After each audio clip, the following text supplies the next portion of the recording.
ഞാൻ മനസ്സിലാക്കി കൊടുത്തോളാം. ഇവിടെ കുറെ നേതാക്കന്മാരുണ്ടല്ലോ. എന്താ അംസാഖാന്റെ സ്ഥിതി? അംസാഖാന്റെ സ്ഥിതി എന്താ? അയാൾ MP ആയിട്ട് ഞങ്ങളവിടെ മത്സരിച്ച് ജയിച്ച ആളാ. ബട്ട് MP ആയിരിക്കും എന്ന് വിശ്വസിക്കുന്നതാണ്. കഴിഞ്ഞ പ്രാവശ്യം അയാളെ വീട്ടിലെ ഒരു MP ആയിട്ട് ഞങ്ങളെ കൊട്ടപ്പുറത്ത് നന്ദി പറയാൻ വേണ്ടി ഒരു 5 പ്രാവശ്യം അയാളെ വരെ പോയിന്. ബഹുമാനപ്പെട്ട സെയ്താർ കുട്ടിയാക്ക അടക്കം വിളിച്ചു പറഞ്ഞിട്ട് അയാളെ വീട്ടിൽ പോയിട്ട് അയാൾ നമ്മളെ ഒരു പൊതുയോഗ മാർക്സിസ്റ്റ് പാർട്ടിയെ വളർത്താൻ വേണ്ടിയുള്ള പൊതുയോഗത്തിന് അയാൾ കുറെ നുണ പറയല്ലോ. അപ്പൊ അതിനും വേണ്ടി ആളുകളെ ഈ വോട്ട് കിട്ടാൻ വേണ്ടി ഇനി നമ്മൾ പ്രവർത്തിക്കണമെന്ന് വെച്ച് നന്ദി പറയാൻ വേണ്ടി അയാളെ വീട്ടിൽ പോയിട്ട് അയാൾ പറഞ്ഞിട്ട് കയറി ഇരിക്കുകയാണ്. അയാൾ ആദ്യം മത്സരിക്കളെ പറഞ്ഞ് മുള്ളമ്പാറൊക്കെ അങ്ങോട്ട് ഫോൺ ചെയ്താൽ മതി, ഞാൻ ഇവിടെ എത്തുന്ന.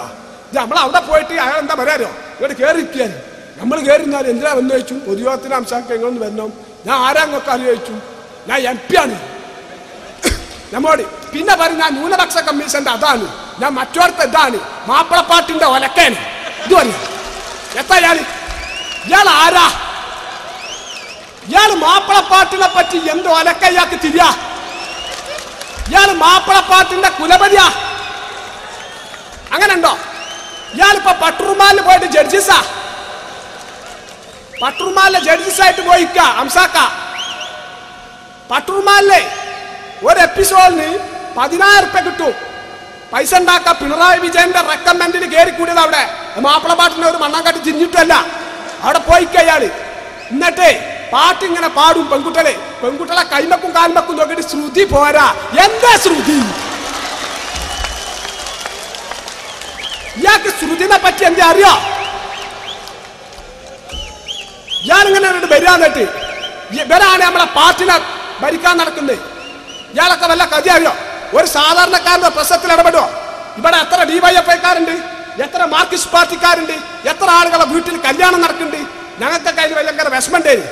കല്യാണം നടക്കുമ്പോ ഈ കല്യാണം ഏതെങ്കിലും CPIMന്റെ നേതാക്കന്മാരോട് പോയി പറഞ്ഞാൽ, ഏതെങ്കിലും ഒരു പാവപ്പെട്ടവന്റെ സാധാരണക്കാരന്റെ കല്യാണത്തിന് ഏതെങ്കിലും ഒരു CPIMന്റെ നേതാവ്, ജില്ലാ സെക്രട്ടറിയോ ഈ അംസാഖാനെ പോലുള്ള ആളുകൾ ഇവിടെ പങ്കെടുത്തിട്ടുണ്ടോ? ഞങ്ങളെ നാട്ടിൽ പങ്കെടുത്തിട്ടില്ല. ഇവർ വരും നാട്ടിലെ ബമ്പ പ്രമാണിമാരുടെ കല്യാണത്തിന്. ഞങ്ങളെ നാട്ടിലൊക്കെ ഉണ്ട് വലിയ വലിയ പ്രമാണിമാരുടെ കല്യാണം നടക്കുമ്പോൾ അംസാക്കൊക്കെ തലേന്ന് വന്ന് ഉത്തരപ്പാടെ. ഇവിടെ പാവപ്പെട്ടവന്റെ കല്യാണത്തിന് ഏറ്റവും കൂടുതൽ പങ്കെടുക്കലാരാ? മുസ്ലിം ലീഗിന്റെ നേതാക്കന്മാരാ.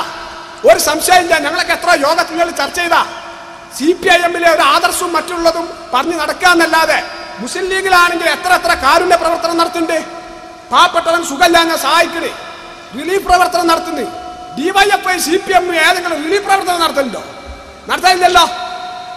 വെറും ഫണ്ട് പിരിവല്ലേ നിങ്ങളുടെ അടുത്തല്ലേ? DYFI ലോകത്തിൽ 2ാം സ്ഥാനത്താണല്ലോ. ഇതിപ്പാ 2ാം സ്ഥാനത്ത്. 2ാം സ്ഥാനത്ത് ഇന്നോട് പറയണ്ട, ഞാൻ എന്റെ കാര്യങ്ങൾ ഇപ്പൊ തുറന്നു പറയാൻ തയ്യാറായി കൊണ്ടിരിക്കുക. DYFI ഒരു 2ാം സ്ഥാനത്തല്ല. DYFIന്റെ മെമ്പർഷിപ്പ് ചേർത്തൽ എങ്ങനെ കൂടി കേട്ടോളേ. DYFIന്റെ മെമ്പർഷിപ്പ് ചേർത്തൽ 25 സഖാക്കളുള്ളവർക്ക് ഇവർ എന്ത് പറയാറിയോ? 200 മെമ്പർഷിപ്പ് ചേർത്തണ സഖാവേറി തിട്ടൂറായിട്ട് അടിച്ചേൽപ്പിക്കും. ഈ 25 മെമ്പർഷിപ്പ് ഉള്ളവർക്ക് എങ്ങനെ 200 ചേർക്കുക? അപ്പൊ സഖാക്കൾ എന്ത് ചെയ്യാറിയോ? ഒരു മെമ്പർഷിപ്പ് 2 റുപ്യ. അപ്പൊ 400 മെമ്പർഷിപ്പ്, 200 മെമ്പർഷിപ്പിന് 400 റുപ്യ ഉണ്ടാക്കിയാൽ മതി. ഒരു ദിവസത്തെ മണിക്കൂലി മതി. ഓനത് പേരെ കുത്തറിഞ്ഞിട്ട് സകല RSSകാരും BJPക്കാരും മുസ്ലിം ലീഗുകാരൻ്റെ ഒക്കെ പേരാണ്ട് എഴുതിട്ട് ഇതേ സഖാവേ 200 ചേർത്തിനാർ കൊണ്ടുകൊടുക്കും. അങ്ങനെ യൂത്ത് ലീഗ് ചേർത്ത് വെച്ചാൽ ലോകത്തിൽ 1ാം സ്ഥാനാവൂലേ? ഞങ്ങളെ കഴിഞ്ഞ കൊല്ലത്തെ DYFIയുടെ കൊണ്ടോട്ടി ബ്ലോക്ക് സമ്മേളനം ഇവിടെ ഐക്കരപ്പടി ഒരു സ്കൂളിൽ വെച്ചിട്ട്, ആ സ്കൂളിൽ മൊറയൂരിലെ ഒരു സഖാവ് ചർച്ച പങ്കെടുത്തിട്ട് പറഞ്ഞ്, ഇങ്ങനെ തിട്ടൂറായിട്ട് DYFIയുടെ മെമ്പർഷിപ്പ് ചേർത്തണം എന്നൊക്കെ പറഞ്ഞ് ഞങ്ങളെ അടിച്ചേൽപ്പിച്ചാൽ ഈ കൊല്ലം തന്നെ ഞങ്ങൾ മെമ്പർഷിപ്പ് ചേർത്തത് കണ്ട അണ്ണാച്ചേർക്കും ആസാമികൾക്കും BRF ഒക്കെ കൊടുത്തിട്ടാണ്. ഇനി ഞങ്ങളെ കൊണ്ട് ഇത് കഴിയൂല എന്ന് പറഞ്ഞ് ഇങ്ങനെയുള്ള മെമ്പർഷിപ്പേ ചേർത്താൻ പറ്റുള്ളൂ എന്ന് പറഞ്ഞു. ഇങ്ങനെയാണ് DYFIന്റെ മെമ്പർഷിപ്പ്. എന്നിട്ട് വലിയ യുവജന വിപ്ലവ പ്രസ്ഥാനം എന്ന് പറഞ്ഞ് നടക്കും. ഒരു യുവജന വിപ്ലവവും ഇല്ല ഇനി. എനിക്കറിയാം. അതുകൊണ്ട് വരിക DYFIക്കാരനോട് എനിക്ക് പറയാൻ എന്താ അറിയാം. ഇപ്പൊ നോക്കിങ്ങളെ MSP school, Malappuram MSP school. ഞാൻ ഇപ്പൊ മിഞ്ഞാന്ന് പെരിന്തൽമണ്ണ ഈ പുലാമന്തോട് പ്രസവിച്ചപ്പോൾ അവിടെ മിഞ്ഞാന്ന് വിജയരാഘവനൊക്കെ വന്നിട്ട് ഇന്നൊക്കെ ഈ കൊട്ടപ്പുറത്ത് ഈ അംസാക്ക പറഞ്ഞല്ലോ, കൊട്ടപ്പുറത്ത് ഒരു ബലാൽ ഇറങ്ങിന്. ഞാൻ ആളെ കണ്ടിട്ടും കൂടില്ല. നമീമത്ത് പറഞ്ഞ് വെച്ചാന്നൊക്കെ പറഞ്ഞായിരുന്നു. അയാൾ ഇന്നെ കണ്ടിട്ടില്ലെങ്കിൽ അയാൾ നല്ല ബോധത്തിൽ വരെ ഉത്തർക്കുണ്ടാവില്ല. ഈ MSP സ്കൂളില് MSP സ്കൂളിൽ ഈ MSP സ്കൂളിൽ ഇപ്പൊ ഈ 5 കൊല്ലം ഭരണത്തിന്റെ ഇടയ്ക്ക് ഒരു ഉറുപ്പി കൊടുക്കാതെ ആരൊക്കെ അവിടെ ടീച്ചർമാരായിട്ട് കയറ്റിയതെന്ന് സഖാക്കൾ കേട്ടോളി. അംസാഖാന്റെ മരുമകളെ ഞാൻ പേരിട്ടല്ലേ പറഞ്ഞേ, ഇല്ലെങ്കിൽ ഇന്ന ബക്കിംഗ് നോട്ടീസ് അയക്കേ ഞാൻ വെട്ടിക്ക് വന്നാലും ഇന്നാൾ പ്രശ്നമില്ല. അംസാഖാന്റെ മരുമകളെ അവിടെ സ്കൂളിൽ ടീച്ചറായി കയറ്റിക്ക. DYFIയുടെ ജില്ലാ സെക്രട്ടറി VP അനിലിന്റെ ഭാര്യനെ ടീച്ചറായി കയറ്റിക്ക.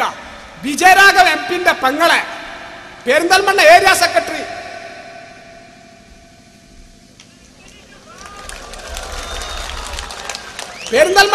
സെക്രട്ടറി ഉണ്ണികൃഷ്ണന്റെ മകളെ DYFIയുടെ കേന്ദ്ര പ്രസിഡന്റ് ശ്രീരാമകൃഷ്ണന്റെ ബന്ധുവിനെ 5 ആളുകളെ അവിടെ MSP സ്കൂളിൽ ഒരു ഉറുപ്പ്യ കൊടുക്കാതെ കയറ്റിയത് നിങ്ങൾക്കറിയാം. എത്ര പാവപ്പെട്ട DYFIക്കാരോട് പണി തരില്ലാതെ M.Ed.ഉം B.Ed.ഉം TDC ഒക്കെ എടുത്ത് നടക്കണ്ടി. ഏതെങ്കിലും സാധാരണക്കാരനെ അവർ കയറ്റിയോ? അംസാഖാന്റെ മരുവാളക്കാരെ കയറ്റിയായിരുന്നില്ലെങ്കിൽ ഇത് അന്വേഷിച്ചു നോക്കി സഹാക്കളെ. എന്തിനു നമ്മൾ ഇതിന്റെ കൊടിയും പടിയൊക്കെ പിടിച്ച് അടുക്കളി കിട്ടണ വണ്ടിക്കാണ് തടിയെടുത്താൽ പോരാ നമുക്ക്? എന്തിനാണ് നമ്മൾ ഇത് നടക്കേണ്ട ആവശ്യമില്ലല്ലോ. ഒക്കെ ഇവരെ നമ്മളെ സമരത്തിന്റെ ശക്തിയും നമ്മളെ പോരാട്ടത്തിന്റെ വീര്യമൊക്കെ ഇവർ പല മുതലാളി വർഗത്തിന് ചൂഷണം ചെയ്താണ് ഇവര് പൈസ ഉണ്ടാക്കുന്നുണ്ട്, ഇവര് കാര്യങ്ങളൊക്കെ ചെയ്യുന്നുണ്ട്, ഇവരെ നേടിയെടുക്കുക, നമ്മളെപ്പോലത്തോളം വെറുതെ ബലിയാടാക്കുക. ഈ പണിക്ക് നിൽക്കാതെ എനിക്ക് സഖാക്കളോട് പറയാനുള്ളത്, ഞാൻ എൻ്റെ പ്രസംഗം യൂത്ത് ലീഗാരനോ മറ്റുള്ളവരോ കേട്ടിട്ട് പരിധി ഉണ്ടാവും. പക്ഷെ ഒരു മനുഷ്യനും DYFIയിലോ CPM-ലോ പ്രവർത്തിക്കരുത് എന്നുള്ളൊരു ആഗ്രഹം എനിക്കുണ്ട്. അതുകൊണ്ടാണ് ഞാൻ അതൊക്കെ പറഞ്ഞത്. ഇതാണ് ഇവിടുത്തെ പാർട്ടി നേതാക്കന്മാരുടെ ഒരു അവസ്ഥ.